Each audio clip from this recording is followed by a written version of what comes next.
ഇറാനും റഷ്യയും അമേരിക്കയിൽ മിസൈലിടും. അമേരിക്കയും ഇസ്രായേലും ഇറാനെതിരെ തിരിയും. അമേരിക്ക ഒരു നിമിഷം ഒന്ന് കണ്ണടച്ചാൽ മിസൈലുകൾ ഇറാനിലെത്തും. ഇറാന്റെ ആണവ മിസൈൽ കേന്ദ്രങ്ങളെ തവിടുപൊടിയാക്കുവാൻ ഇസ്രായേലുമായിട്ട് സംയുക്ത ആക്രമണത്തിന് കോപ്പുകൂട്ടുകയാണ് അമേരിക്ക. അതേസമയം സംയുക്ത നാവികാഭ്യാസം നടത്താൻ ഇറാനും റഷ്യയും തീരുമാനിച്ചു കഴിഞ്ഞു.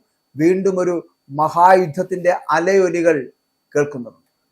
ഇറാനെതിരെ ഒരു വമ്പൻ സൈനിക നീക്കത്തിന്റെ വക്കിലാണ് അമേരിക്ക എന്നുള്ള സൂചനകൾ വരുമ്പോൾ നയതന്ത്ര ചർച്ചകൾ പരാജയപ്പെടുകയാണ് എങ്കിൽ വരും ദിവസങ്ങളിലോ ആഴ്ചകൾക്കുള്ളിലോ യുദ്ധം പൊട്ടിപ്പുറപ്പെട്ടേക്കാമെന്നുള്ളതാണ് രാജ്യാന്തര മാധ്യമങ്ങളിലെ റിപ്പോർട്ടുകൾ എന്ന് പറയപ്പെടുന്നത്.